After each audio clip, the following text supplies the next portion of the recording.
Hey guys, welcome back to my channel. Now, the last time I made a video about K Rowling, the comments got a little, let's say, messy. To be honest, since I made that video, I think it was a couple of years ago now, I'll leave a link in the description, my opinions on her haven't really changed. As a Potterhead, I still love Harry Potter, I'm still engrossed in the world, I'm still grateful for everything it's done for me. I recently got a Deathly Hallows tattoo on my ankle, I know, original. I still absolutely adore the hell out of the series, out of the books, out of the films, out of everything other than The Cursed Child, because let's be real, what a mess. Like most Potterheads at the moment, or the majority of, I really can't stand K Rowling anymore. Whilst what's come out recently isn't really an issue that I feel like I can particularly give too much insight into, because I'm not trans, so I don't particularly want to overstep boundaries or comment too much on it, because I don't know what it's like to be trans. I don't know what should or shouldn't be considered offensive, or what does classify her as a TERF, or what does classify her as being transphobic. I really don't know, because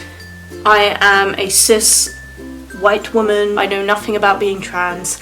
I fully support trans rights. I fully feel like everybody should be who they want to be, but I don't want to give too much insight into it. I just kind of want to give a little bit of an update on my views on K Rowling and the reasons that I just can't support her anymore. Now, as a child, and yes, I am going to go into it a little bit, I know I got a lot of comments last time saying, oh, you're wasting our time, blah blah blah, get on with it, you're rambling too much.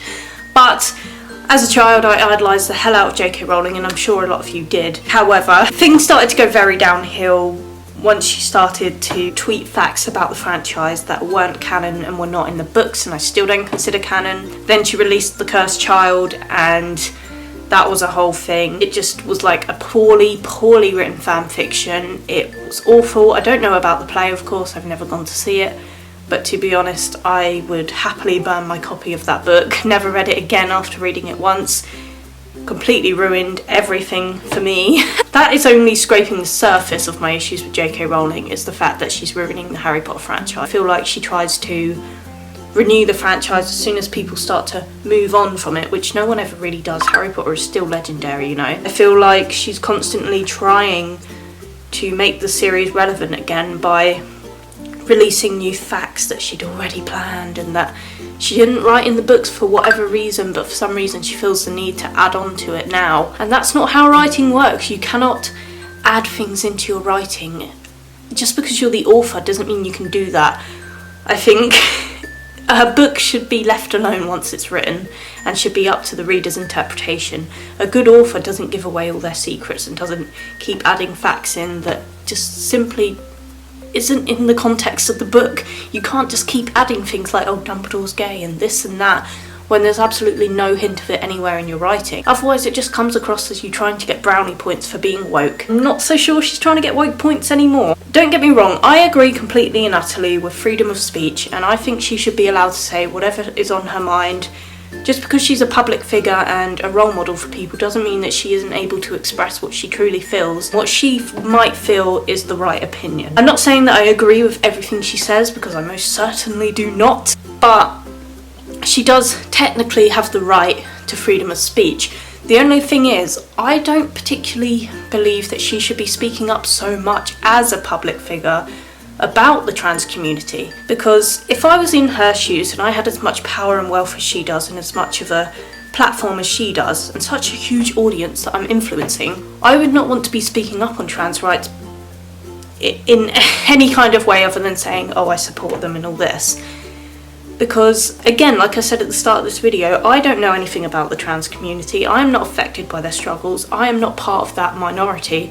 So how can I sit here and be like, here are my views on it, here's what I think, blah blah blah blah blah, because I don't particularly have that experience. It's almost like a white person coming on here and being like, oh, I get racism, and you can try to emphasise, of course, as a human being and be empathetic, but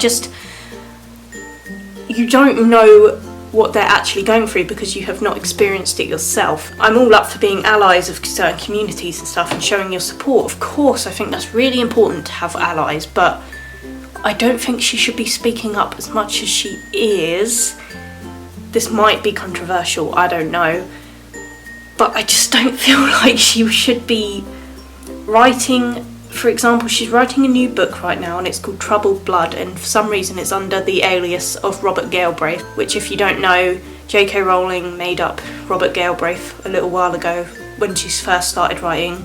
I think it was called The Casual Vacancy. I'm pretty sure I read that and I found it really boring. To be quite honest, not really my cup of tea. The whole point was so that she would be writing under a different alias so that people wouldn't know it was her, so that she wouldn't have any pressure of J.K. Rowling's next book, because we all expect pure gold from her because she is a genius with her writing, okay? I still believe that. The main character is, this is what I've heard, and I've not read the book, so that's an important thing to remember with this. It's a man that dresses in women's clothes and dresses, and he's a mass murderer. The thing I was saying with my sister about this is I understand the outrage and I get why people are offended, and I understand why that can be perceived as transphobic, and I totally get why people are annoyed. Trust, I get it. And when I heard about it, I was like, dear God, J.K. Rowling, what are you doing? Are you trying to get cancelled again? Like, what are you up to? I feel like she's trying to make a point with the book, perhaps, about her own views on the trans community and on sex and gender and all of this by writing a book like that. And maybe I'm wrong because I haven't read it, and I think, to be honest, we need to read the book first before having an actual objective opinion. You can't have an opinion on something that you haven't read yet, and just by going by the cancel culture online, we cannot just immediately cancel her without first reading it. However, I can definitely see why she is being extremely problematic right now in writing this. She's had a few tweets, and I'm going to read from my notes here so that I don't get anything wrong. There once was an article called "Creating a More Equal Post-COVID-19 World for People Who Menstruate." She then tweeted in response, "I'm sure there used to be a word for these people. Someone help me out. Wombin, woman, woman." Now, here's the thing.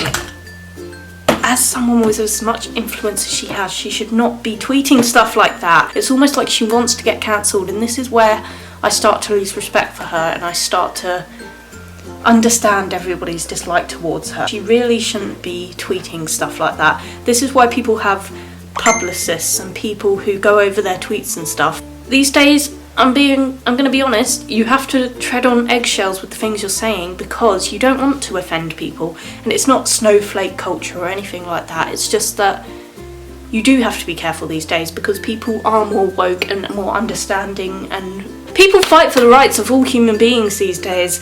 We're a much more open-minded society, or at least we're trying to be, and we're trying to change the world for the better. And her tweeting ignorant things like this is just not the way to go. I just don't know that I can support her. I was going to buy the book just so that I can have like a non-biased opinion on it and read it and then do a video review on it afterwards, which I might still do, but at the same time I'm not particularly sure I want to be putting money into her pocket anymore. I still respect her, don't get me wrong, as an author, but in a way there are so many things that she's done that are problematic in the past that it makes it very difficult to continue to support her. The way that she deals with continuously trying to make money off the Harry Potter franchise, of ruining the franchise by adding stupid facts in, by changing things that we know shouldn't be there, like Hermione is suddenly black, like, just, I would have so much more respect for you if you were just like, listen, my books weren't as inclusive as I wanted them to be, and I really do wish that I had been more inclusive. However, I didn't expect my series to blow up this big. I could have never imagined Harry Potter growing up to be the massive thing that it is now. So I am sorry, and in the future I hope with my writing and my influence I can put out more representative novels to make other people feel included. I would feel so much better if she just said that, gave some kind of apology. Not that she really should have to apologise for not representing people particularly, just maybe she could acknowledge it and take accountability and be like, I chose to write my book like this, I stand by it, but maybe in the future I can be a bit more inclusive. But changing things like saying that Hermione is supposedly black all along when you've approved all the book covers and stuff, you approved her casting in the films as being white. We've always known Hermione Granger to be white, you know. It's just small things like that that are really getting on my nerves. So I don't want to give too much opinion on the recent trans stuff because I haven't read the book, and I think we should not rush to cancel her before reading the book. However, it all does sound very bad considering her tweets that she's had at the moment and the things she's retweeting and the way that she's talking about the trans community, she's really not helping her case. If you don't want to support her anymore, don't support her anymore. There's just a lot of things that she's doing at the moment that are very problematic, and I'm not usually one to jump on the cancel train because that's just not me. And trust me, I full on idolise this woman for years and years and years of my life, and it does still break my heart that I have to now turn my back on this author as someone that I looked up to as a writer. But there are certain things that we are now noticing, and you could say we're being snowflakey or nitpicky or whatever, but there are certain things about her novels that you now notice now that the world is more woke and just more awake to the things that are wrong with the world. There are certain things, like for instance the way she represents Cho Chang in the books, okay? A lot of people have been talking about this lately,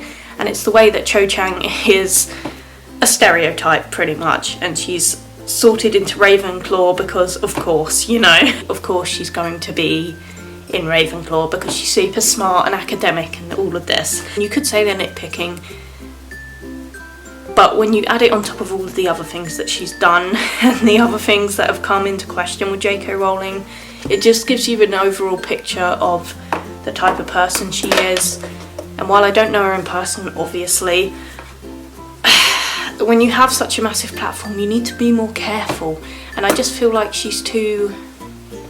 she just wants to really fight for her own opinions so much that she offends and hurts a lot of people along the way. And I just wish she'd go about it more delicately than being so standoffish. She just needs to just handle it a little better. I don't think it's wrong that she's using her right to free speech. I just think that as such a big author, she needs to be a little bit more careful, and it's only going to keep making people read into certain things about Harry Potter and stuff like that if she keeps acting this way. I might buy the book.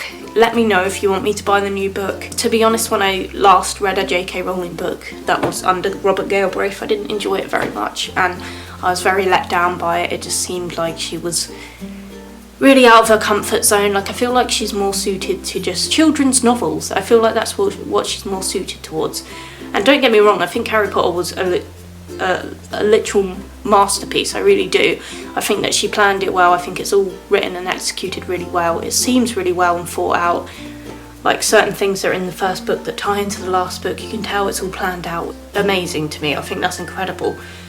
But she ruins that kind of integrity when she goes ahead and starts saying things that just have never been mentioned in the book and that we don't need to know. Like, I think I read that Fred or George was born like a minute earlier than the other one, and it's like, why do you need to tweet that? Do we really need to know that useless fact? You don't see every other author going on Twitter being like, oh, by the way, Stephanie Meyer could go on Twitter and be like, so Bella's mum actually had a C-section, and when Bella came out she was actually not breathing for a minute, and so blah blah blah blah. Like, they're just stupid facts that we do not need to know. Like, just let your book do what it's got to do. Don't add more to the story that we don't need to know.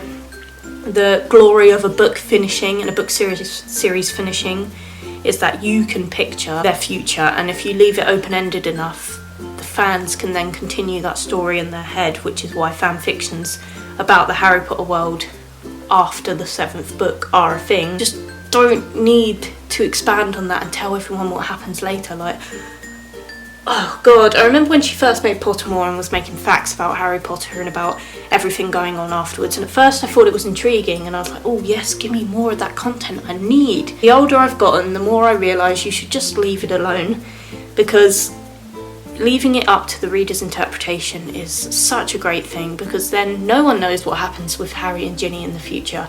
No one knows what jobs they go on to have, if Ron and Hermione divorce, if this happens, if that happens. It's just so much better to leave it alone, and sometimes it's just nicer to think, and the characters live happily ever after, the end, chapter closed, rather than, oh, in 20 years, Dumbledore is dead. Oh dear. In 20 years, Hermione actually realises she's a lesbian, and then she divorces Ron and goes and marries this person and blah blah blah. Like, we don't need to know. We all get that life happens afterwards, and that's that. Divorces happen, these things happen, but in my mind I'd just like to think happily ever after, the end, goodbye. My opinion at the end of the day about all this trans stuff is I don't think she's particularly in the position to be talking about it when she is not trans herself. And again, I'm not trans, so maybe there are other trans people that actually agree with the things she's saying and are actually like, yeah, we do think like that, some of us, and actually I do agree with JK Rowling. So, I don't know, it's all up for debate. I don't want to go too much into it because I'm not trans and I don't think I have that right. She just needs to be a bit more careful with her words. I don't think she needs to constantly be on Twitter. Like, I don't understand how she's got time to even write when she's on Twitter so much, but I think social media just has really messed up my viewing of her, and I kind of wish the internet wasn't a thing, because then I'd still be idolising the hell out of her. Let me know what you guys think about it all down below. I'm sorry if this video was a bit rambly, but I haven't filmed in a little while, so I'm a bit rusty, and I've had many energy drinks, like seriously. Thank you so much for watching. You can like, comment and subscribe because I make videos whenever I'm mentally stable, which is not very often. And I will see you in my next one. Thanks for watching, peace and goodbye.